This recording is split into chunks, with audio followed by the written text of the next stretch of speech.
Now we will start with technical session 3 and I request Assistant Professor Ruhi Main to present her paper. Hello, good evening. This is Professor Ruhi Main from Thakur Shyamnarayan Degree College. I'll be sharing you the PPT of my research work. So my topic is role of ethical issues in educational institutes. Yes, ethics is very much important and in educational institutes it should be followed as well as in other organizations, but I'll be stressing on the educational institutes and what are the ethical issues are faced by the students, also how to tackle them. So, I'll be starting with the introduction. Ethics play a very significant role in education. Ethics are taken as a discipline of dealing with good and bad with commitment and ethical duty. Ethics are deep rooted levels that make the measures right and wrong. The ethics in education has been offered a lot of importance over the years, and institutions are creating courses that support students to understand these ethics. Being ethical is prominent in today's world.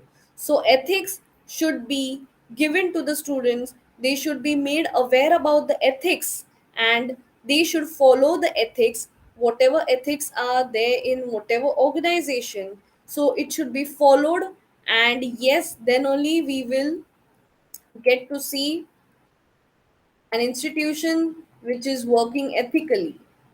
Coming towards the objectives of the research, to conduct sessions on ethical behavior in educational institutions, to make the students aware about why ethical standards should be followed in educational institutions. Yes, from the objective, we can understand that we should conduct some sessions on ethical behavior so that they will get to know about the ethical standards, also how to behave in a certain way, in an ethical way, to make the students aware about why ethical standards should be followed. Also, yes, it is our duty from the teacher's point of view, from the institute's point of view, to make them aware about why they should follow such ethical standards so that it will be helpful to throughout the life for them. Talking about my research methodology, this research is basically done from secondary data. It is collected through reference books, websites, questionnaire, own data, suggestions of my friends and family. So I have used such sources or these sources to get my research work done. Talking about my findings, ethical issues are everywhere, be it in any organization. As a research of this topic, I have found that there are many ethical issues prevailing in the educational institutes, such as copying during examinations, not respecting teachers and their teaching, violating college rules and regulations, ragging of juniors. So these are few ethical issues which I have shown or thrown light on them, just to show that yes, these are the issues faced by the institutions. The students behave in such a manner which is unethical.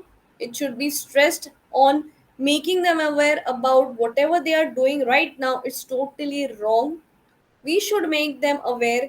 We should show them some webinars, or some we should conduct some webinars on national level, international level, so that they will be aware about the ethics. Also, they will have the seriousness about how to follow them, and they will surely inculcate some or the other day in them.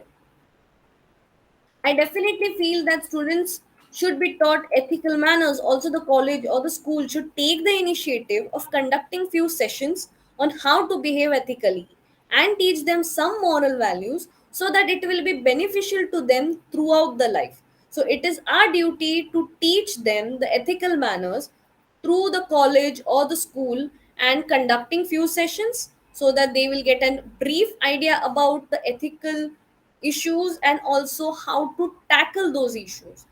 Students should be made aware about how their unethical behavior can ruin their name in the institute in which they are learning. Yes, in whichever institute they are learning, if they will work or if they will behave in unethical way, obviously the teachers, the students, the staff, everyone will know them as the student who is behaving unethically.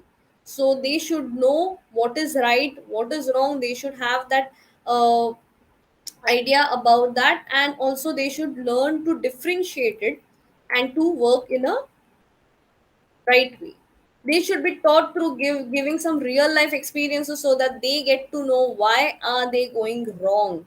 Real life experiences should be shared because real life experiences work. Whenever we are sharing with the students about the real life experiences, they will show more interest and they will listen to it, give a ear to it, and also they will keep on stressing importance on whatever is taught or whatever is said by the teacher.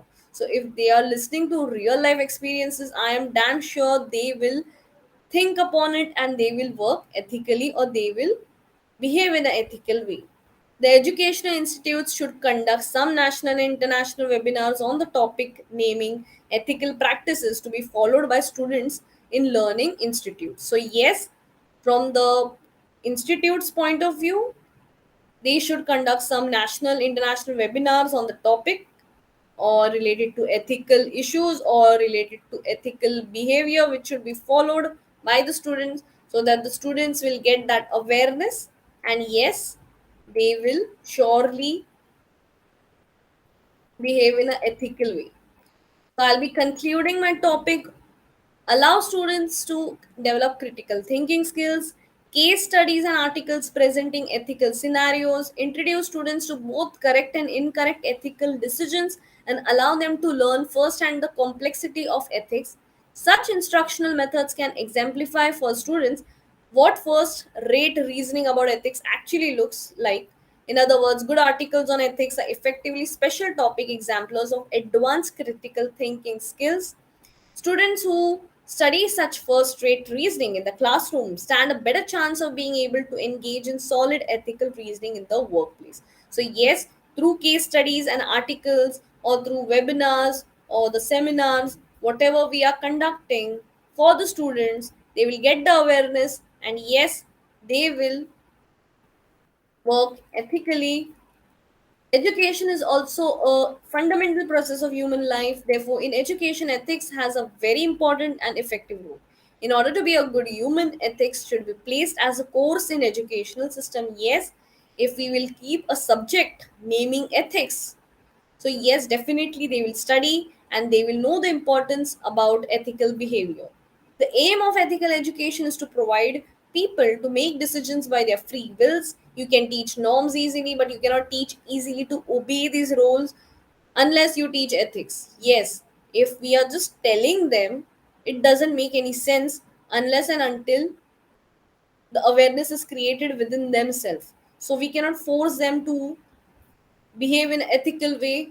It should be showed by the teachers or by the institute in such a way so that they will really take a keen interest in understanding it and behaving it. Therefore, teaching ethics has an important and necessary place in education. So this ethical behaviors should be studied, should be made aware to the students. Also, what are the ethical issues? We should tackle them in a good way.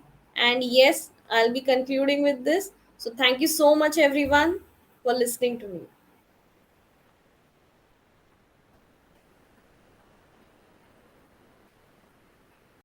Thank you. Now I request Pratik Gajam and Rohit Gaikwad to present their papers. ठीक है चल फिर Hello, my name is Pratik Gajam. Hello, my name is Wood Gaikwad.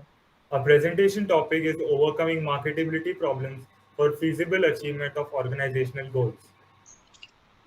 Now, marketing is the activity of showing and advertising a company's products in the best possible way for sales. So, the marketers have an important role in the company. Unfortunately, they constantly face problems that holds the team back from doing their best. So, today we are going to understand the marketability problems and analyze for solutions. The first problem is not having a clear strategy. 50% of the marketers in companies do not have a strategy. They simply copy other companies' strategy and hope it works out for them, which it does not.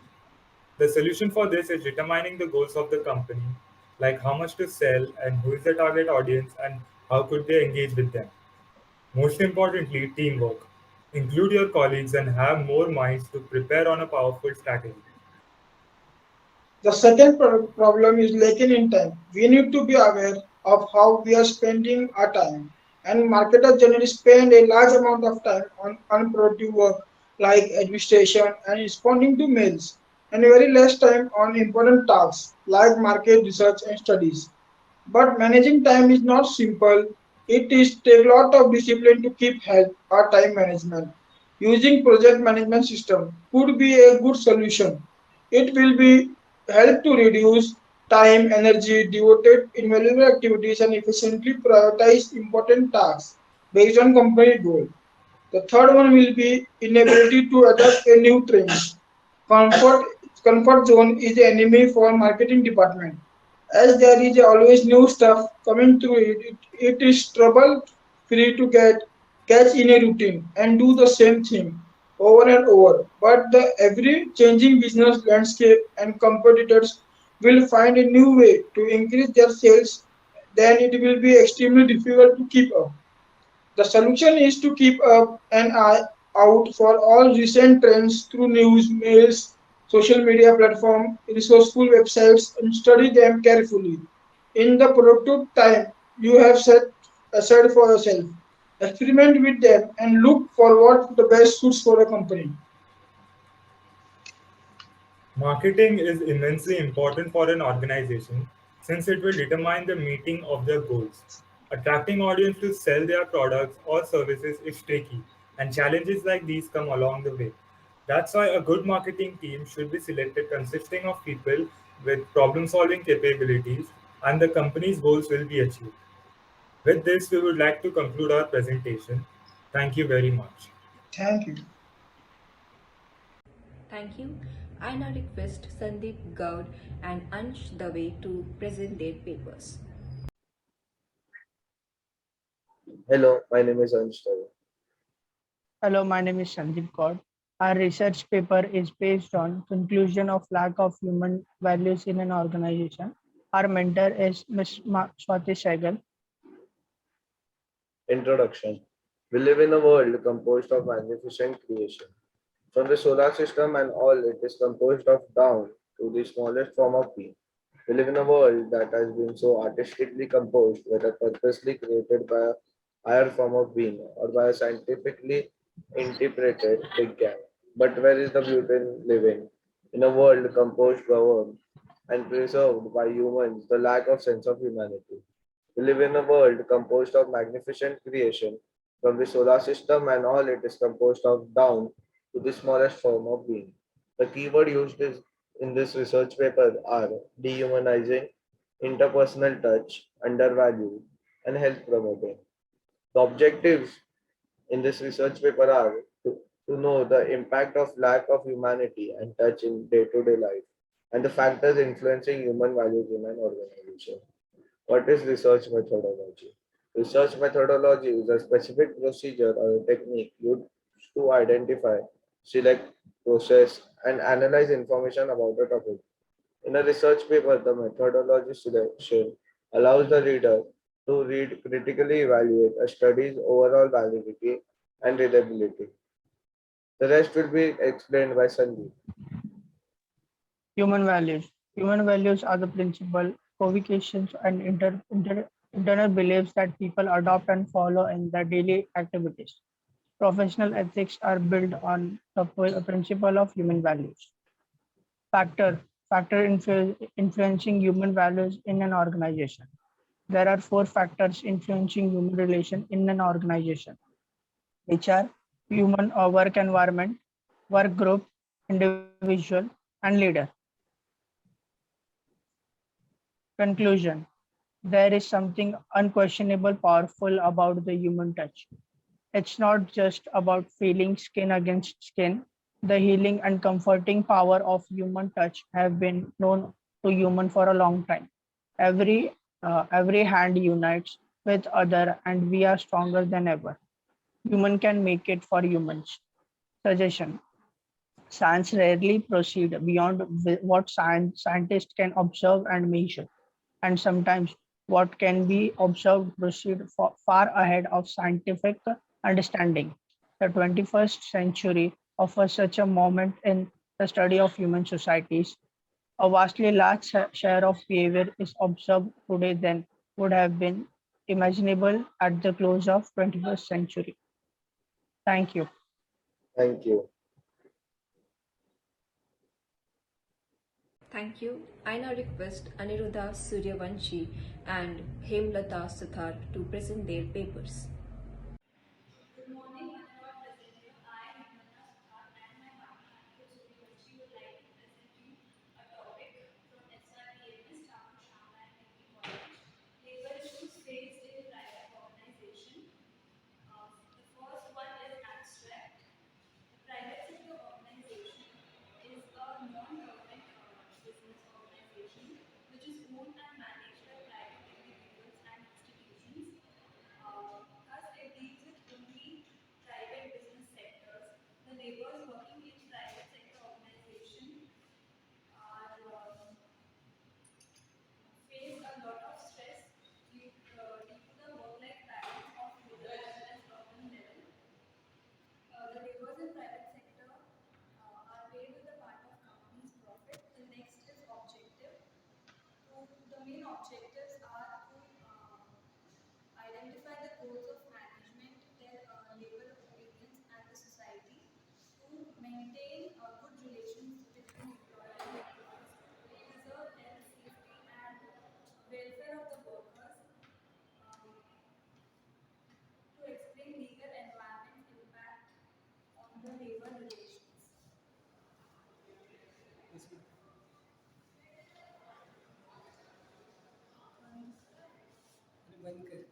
Thank you. I now request Rahul Vishwakarma to present his paper. Hello everyone, my name is Rahul. I am introducing my topic, the Integrated Market Research Technique. First, introduction. A market research is a project many use have a three different type of objects: help a company or a business development, and through the proper planning, organization, and both human material resource control and satisfy the throws. And second one, the marketing technique for a small business. The definition of CRM is the customer relationship management is not a natural. The CRM is the let's use the store management and the property of customer, the information like the contact information, accounts, leads, sales, opportunity in a one location. You are discover of the just in the fancy contact in the list. Third, research methodology. The most everyone should agree that market is a research that extremely important. There is the hundred of the way the market research can help the company that with everyone can should be conduct the beneficial research that thing within the market research is the suggestion emerging the market continue of offer opportunity and the challenge repair the economic growth of the favorable demographic and the hugely attract the destination and the investment and the explosion the conversion economic the valuability political involved the complex business environment the present level of risks. Third conclusion, the market research MI is not the extent science through the using the techniques of science through the result of conclusion draw upon using MR not the verification the result MR is the very the valuable excurrent the consumer supply the immediately etc. Third reference add-ons and the version 2018D add-ons the BC the Brussels data the big insight advancing service the invention and the design with the machine learning the journal of service the 21 2008 pp 7 minus 39 10.117 slash 109 46705 17738 373. The view the PDF is a cover view the recording the suppliance of school preventing the legancing. Thank you so much. I now request Neha Pawar and Yash Pathak to present their papers. Good afternoon, Honorable President of India. Myself, Neha Pawar, and my partner Yash Pathak from SYPMS, Thakur Shyamnarayan Degree College. We are going to present on our research topic, role of PR in organizational development. Introduction: Public relations is the practice of managing and disseminating information to the public. Understanding the target audience is the most important part in any successful public relations strategy. Next. Role of public relations. Maintaining a positive public image plays an important role. At small company, the PR person may have to handle all the roles like cheerleaders, media contact, etc. At larger company, the PR person can have more specialized role to handle different organizational needs. Next. PR can help to raise business profile and improve reputation. Here are some advantages and disadvantages. Advantages: influence building brand image, attracting target market. Disadvantages: no guaranteed results, lack of content control, getting bugged. Next will be carried forward by Yash. To conclude the presentation, public relations program need to be fair to honest, open. Public relations specialists must pursue ethics training since their career is based on developing mutually financial connection. Suggestion: build and maintain a positive image, stimulate demand for product, service or idea, inform target audience about positive association with the product, service, idea and etc. Thank you. Thank you so much. I now request Sakshi Sharma and Sneha Sharma to present their papers. Good afternoon, one and all present everyone. I am Sakshi Sharma and my partner Sneha Sharma from SYPMS Thakur Shyamnarayan College are here to present on topic Impact of Communication Gaps on the Accomplishment of Organizational Goals. Introduction. One of the most significant setbacks that people face while communicating with one another is communication gaps, and which can lead to miscommunication, confusion and misunderstandings. There are many reasons for communication gaps in an organization. It can be age difference, cultural differences and different point of views. The objective of a research study is importance of communication and values of communication. Communication is one of the most important for decision making, implementation of policies and goals. Effective communication is crucial in an organization to perform basic tasks. According to the responses that were recovered, 85.7% believe that effective communication is required in an organization to fulfill its goals and objectives. 9.5% people believe that maybe communication is required to fulfill goals and objectives of an organization, and the remaining 4.7% people believe that effective communication is not important to fulfill organizations' goals and objectives. My partner Sneha will continue with the remaining PPT. There is of communication.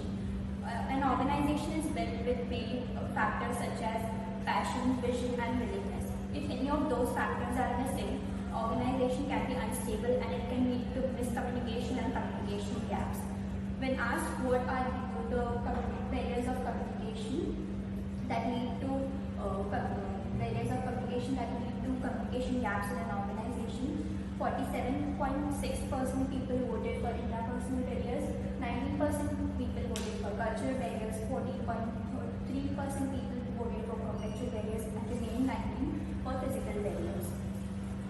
To conclude the PPT, effective communication is key of a successful organization. This research also shows that keeping silent in an organization can lead to negative outcomes. So some of the suggestions are strategies can be formed and implemented to acquire effective communication, and one-way communication should be avoided to achieve organizational goals.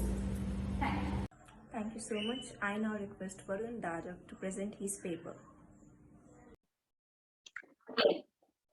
Communication gaps as a barrier to communication.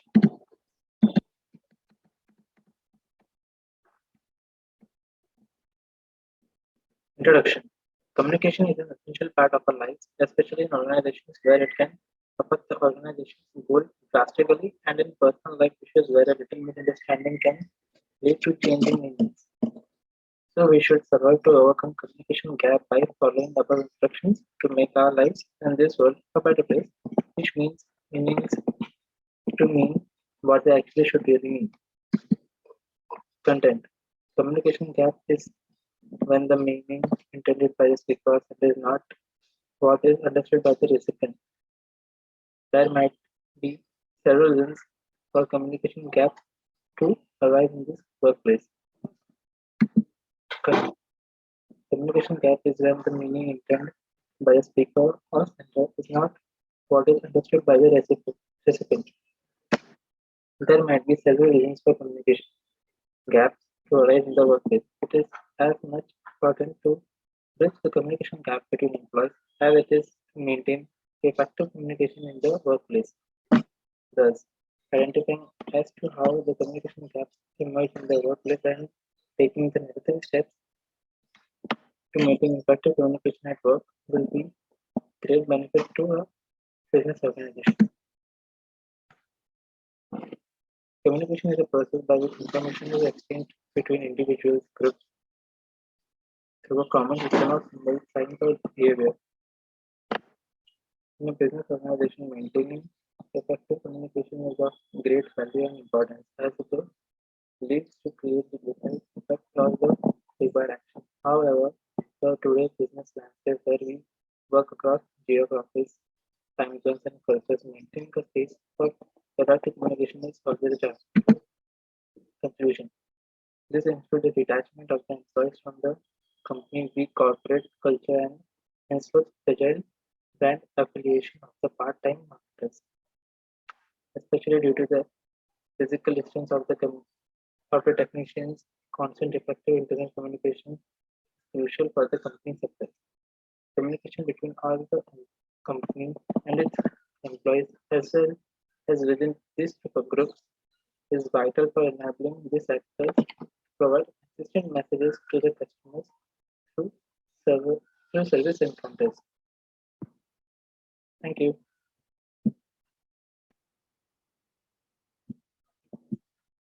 Thank you. Now I request Assistant Professor Shweta Singh to present her paper.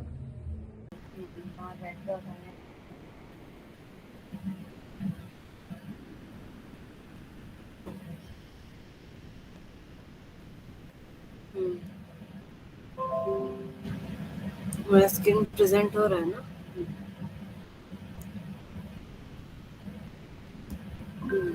Start.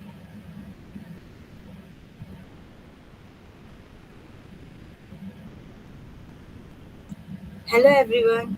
Greeting to my respected principal sir, chief guest of the day Dr. Giri sir, organizer of the Thakur Shyamnarayan Degree College, and the delegates of the day.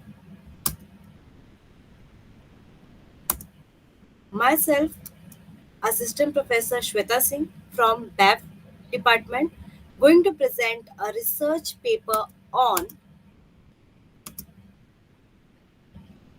impact of cyberbullying on emotional development of sophomore.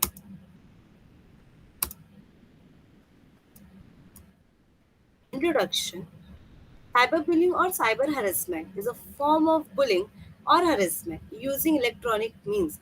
Cyberbullying are also known as the online bullying. It has become increasingly commonly, especially among teenagers, as the digital sphere has expanded and technology has advanced.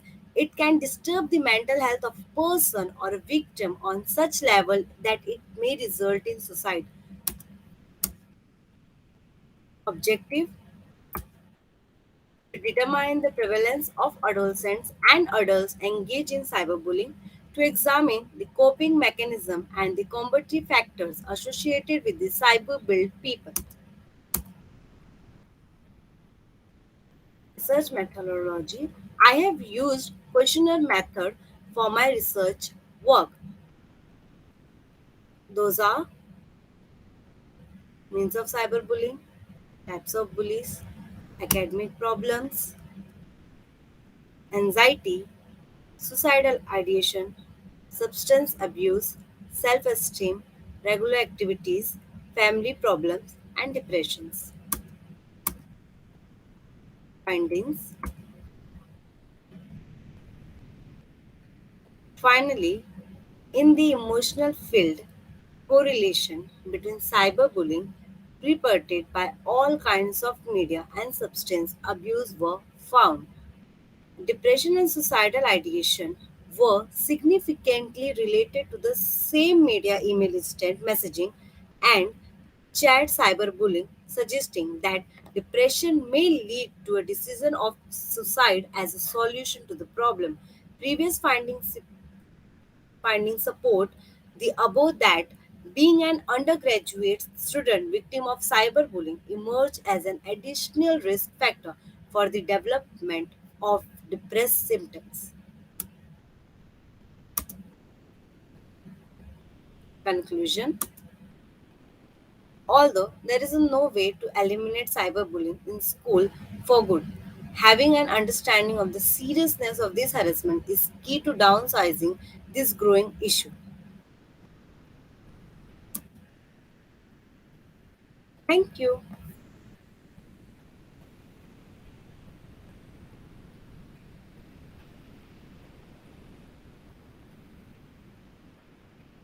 Thank you.